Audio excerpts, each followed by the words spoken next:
இயேசுவை நேசிப்பவர்கள் பைபிளை வாசிப்பார்கள். இந்த சேனலை பின்பற்றினால் ஓராண்டில் வேதாகமத்தை வாசித்து முடித்து விடலாம். ஃபாலோ பண்ணுங்க, சப்ஸ்கிரைப் பண்ணுங்க. எரேமியா 17ஆம் அதிகாரம். யூதாவின் பாவம் இரும்பெழுத்தாணியினாலும் வைரத்தின் நுனியினாலும் எழுதப்பட்டு அவர்களுடைய இருதயத்தின் பலகையிலும் உங்கள் பலிபீடங்களுடைய கொம்புகளிலும் பதிந்திருக்கிறது. உயர்ந்த மேடுகளின் மேல் பச்சையான மரங்கள் அண்டையில் இருந்த அவர்களுடைய பலிபீடங்களையும் அவர்களுடைய தோப்புகளையும் அவர்கள் பிள்ளைகள் நினைக்கும்படி இப்படி செய்திருக்கிறது. வயல் நிலத்திலுள்ள என் மலையே, நீ உன் எல்லைகளிலெல்லாம் செய்த பாவத்தின் நிமித்தம் நான் உன் ஆஸ்தியையும் உன் எல்லா பொக்கிஷங்களையும் உன் மேடைகளையும் கூட சூறையிடுவிப்பேன். அப்படியே நான் உனக்கு கொடுத்த சுதந்திரத்தை நீதானே விட்டுவிடுவாய். நீ அறியாத தேசத்தில் உன்னை உன் சத்துருக்களுக்கு அடிமையுமாக்குவேன். என்றென்றைக்கும் எரியத்தக்க என் கோபத்தின் அக்கினியை மூட்டிவிட்டீர்களே. மனுஷன் மேல் நம்பிக்கை வைத்து மாம்சமானதை தன் புயபலமாக்கிக் கொண்டு கர்த்தரை விட்டு விலகுகிற இருதயமுள்ள மனுஷன் சபிக்கப்பட்டவன் என்று கர்த்தர் சொல்லுகிறார். அவன் அந்தர வெளியில் கரளையாய் போன செடியைப் போலிருந்து நன்மை வருகிறதை காணாமல் வனாந்திரத்தின் வறட்சியான இடங்களிலும் குடியில்லாத உவர் நிலத்திலும் தங்குவான். கர்த்தர் மேல் நம்பிக்கை வைத்து கர்த்தரை தன் நம்பிக்கையாக கொண்டிருக்கிற மனுஷன் பாக்கியவான். அவன் தண்ணீர் அண்டையிலே நாட்டப்பட்டதும் கால்வாய் ஓரமாக தன் வேர்களை விடுகிறதும் உஷ்ணம் வருகிறதை காணாமல் இலை பச்சையாயிருக்கிறதும் மழை தாழ்ச்சியான வருஷத்திலும் வருத்தமின்றி தப்பாமல் கனி கொடுக்கிறதுமான மரத்தைப் போலிருப்பான். எல்லாவற்றை பார்க்கிலும் இருதயமே திருக்குள்ளதும் மகா கேடுள்ளதுமாயிருக்கிறது. அதை அறியத்தக்கவன் யார்? கர்த்தராகிய நானே ஒவ்வொருவனுக்கும் அவனவன் வழிகளுக்கும் செய்கைகளின் பலன்களுக்கும் தக்கதை கொடுக்கும்படி இருதயத்தை ஆராய்கிறவரும் உள்ளிந்திரியங்களை சோதித்தருகிறவருமாயிருக்கிறேன். அநியாயமாய் ஐஸ்வர்யத்தை சம்பாதிக்கிறவன் முட்டையிட்டு அவயங்காத்தும் குஞ்சு பொரிக்காமற் போகிற கௌதாரிக்கு சமானமாயிருக்கிறான். அவன் தன் பாதி வயதிலே அதை விட்டு தன் முடிவிலே மூடனாயிருப்பான். எங்கள் பரிசுத்த ஸ்தானம் ஆதி முதற்கொண்டு உயர்ந்த மகிமையுள்ள சிங்காசனமாயிருக்கிறது. இஸ்ரவேலின் நம்பிக்கையாகிய கர்த்தாவே, உம்மை விட்டு விலகுகிற யாவரும் வெட்கப்படுவார்கள். அவர்கள் ஜீவனுள்ள தண்ணீரின் ஊற்றாகிய கர்த்தரை விட்டு விலகி போனபடியால் உம்மை விட்டு அகன்று போகிறவர்களின் பெயர் புழுதியில் எழுதப்படும். கர்த்தாவே, என்னை குணமாக்கும், அப்பொழுது குணமாவேன். என்னை இரட்சியும், அப்பொழுது ரட்சிக்கப்படுவேன். தேவரீரே என் துதி. இதோ இவர்கள் என்னை பார்த்து, கர்த்தருடைய வார்த்தை எங்கே? அது இப்பொழுது வரட்டும் என்கிறார்கள். நானோ உம்மை பின்பற்றுகிற மேய்ப்பன். இதற்கு நான் மிஞ்சி நடக்கவில்லை. ஆபத்து நாளை விரும்புகிறதுமில்லை என்று நீர் அறிவீர். என் உதடுகளிலிருந்து புறப்பட்டது உமக்கு முன்பாக செவ்வையாயிருந்தது. நீர் எனக்கு பயங்கரமாயிராதேயும். தீங்கு நாளில் நீரே என் அடைக்கலம். நான் வெட்கப்படாமல் என்னை துன்பப்படுத்துகிறவர்கள் வெட்கப்படுவார்களாக. நான் கலங்காமல் அவர்கள் கலங்குவார்களாக. தேவரீர் தீங்கு நாளை அவர்கள் மேல் வரப்பண்ணி இரட்டிப்பான நொறுக்குதலால் அவர்களை நொறுக்கும். கர்த்தர் என்னை நோக்கி, நீ போய் யூதாவின் ராஜாக்கள் வரத்தும் போக்குமாயிருக்கிற இந்த ஜனங்களின் புத்திரருடைய வாசலிலும் எருசலேமின் எல்லா வாசல்களிலும் நின்று கொண்டு அவர்களுடனே சொல்ல வேண்டியது என்னவென்றால், இந்த வாசல்களில் பிரவேசிக்கிற யூதாவின் ராஜாக்களும் எல்லா யூதரும் எருசலேமின் எல்லா குடிகளுமாகிய நீங்கள் கர்த்தருடைய வார்த்தையை கேளுங்கள்.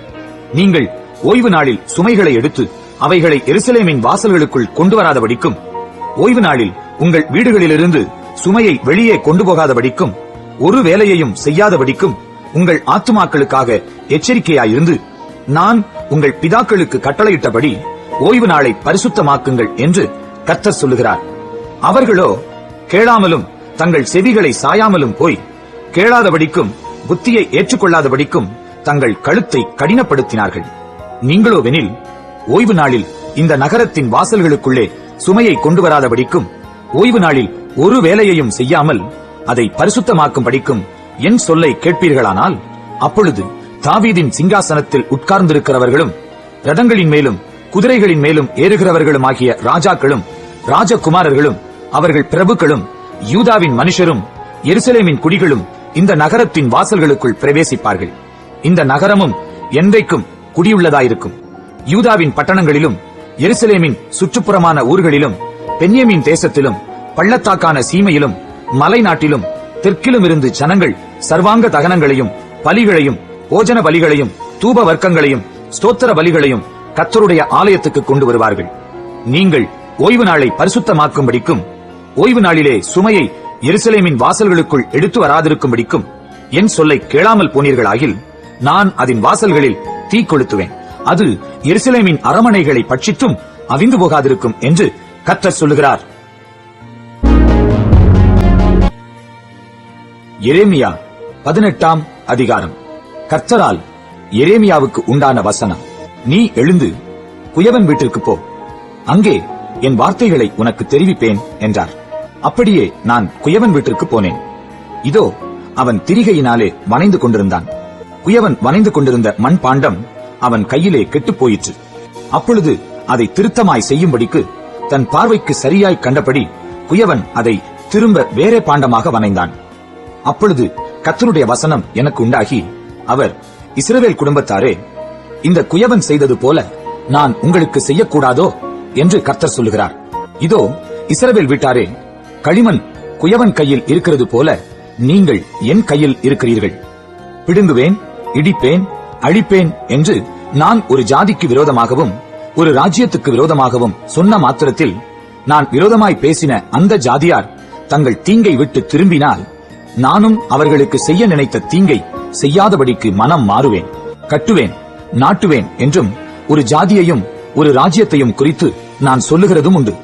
அவர்கள் என் சத்தத்தை கேளாமல் என் பார்வைக்கு பொல்லாப்பானதை செய்வார்களானால் நானும் அவர்களுக்கு அருள் செய்வேன் என்று சொன்ன நன்மையை செய்யாதபடிக்கு மனம் மாறுவேன். இப்பொழுதும் நீ யூதாவின் மனுஷரையும் எருசலேமின் குடிகளையும் நோக்கி, இதோ நான் உங்களுக்கு விரோதமாக ஒரு தீங்கை உருப்படுத்தி உங்களுக்கு விரோதமாக ஒரு காரியத்தை யோசிக்கிறேன். ஆகையால் உங்களில் ஒவ்வொருவரும் தன் தன் பொல்லாத வழியை விட்டு திரும்பி உங்கள் வழிகளையும் உங்கள் கிரியைகளையும் சீர்படுத்துங்கள் என்று கர்த்தர் உரைக்கிறார் என்று சொல். ஆனாலும் அவர்கள், அது கூடாத காரியம், நாங்கள் எங்கள் யோசனைகளின்படியே நடந்து அவரவர் தம் தம் பொல்லாத இருதயத்தினுடைய கடினத்தின்படியே செய்வோம் என்கிறார்கள்.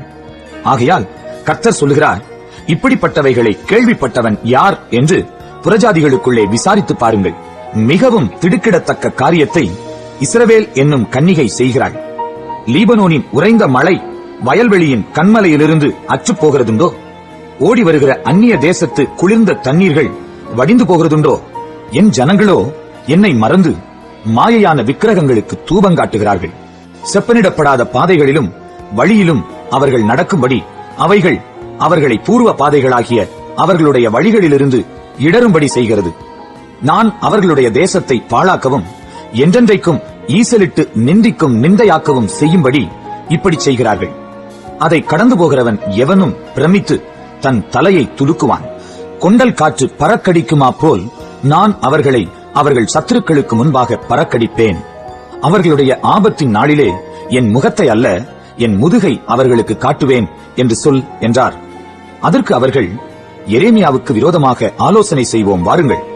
ஆசாரியரிடத்திலே வேதமும் ஞானிகளிடத்திலே ஆலோசனையும் தீர்க்கதரிசிகளிடத்திலே வசனமும் ஒளிந்து போவதில்லை. இவன் வார்த்தைகளை நாம் கவனியாமல் இவனை நாவினாலே வெட்டி போடுவோம் வாருங்கள் என்றார்கள். கர்த்தாவே, நீர் என்னை கவனித்து என்னோடே வழக்காடுகிறவர்களின் சத்தத்தை கேளும். நன்மைக்கு தீமையை சரிக்கட்டலாமோ?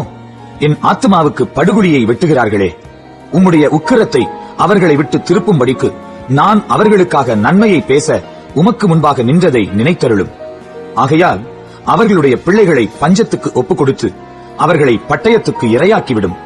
அவர்கள் மனைவிகள் பிள்ளைகளற்றவர்களும் விதவைகளுமாகி அவர்கள் புருஷர்கள் கொலை செய்யப்பட்டு அவர்கள் வாலிபர்கள் யுத்தத்திலே பட்டய வெட்டால் மடிய கடவர்கள். நீர் சடுதியில் அவர்கள் மேல் இராணுவத்தை வரப்பண்ணுகையால் கூக்குரல் அவர்கள் வீடுகளிலிருந்து கேட்கப்பட கடவது. என்னை பிடிக்க படுகுழியை வெட்டி என் கால்களுக்கு கண்ணிகளை வைத்தார்களே. ஆனாலும் கர்த்தாவே, அவர்கள் எனக்கு விரோதமாய் செய்யும் கொலைபாதக யோசனையை எல்லாம் நீர் அறிவீர். அவர்களுடைய அக்கிரமத்தை உமது கண்ணுக்கு மறைவாக மூடாமலும் அவர்கள் பாவத்தை கொலைக்காமலும் இருப்பீராக. அவர்கள் உமக்கு முன்பாக கவிழ்க்கப்பட கடவர்கள். உமது கோபத்தின் காலத்திலே இப்படி அவர்களுக்கு செய்யும்.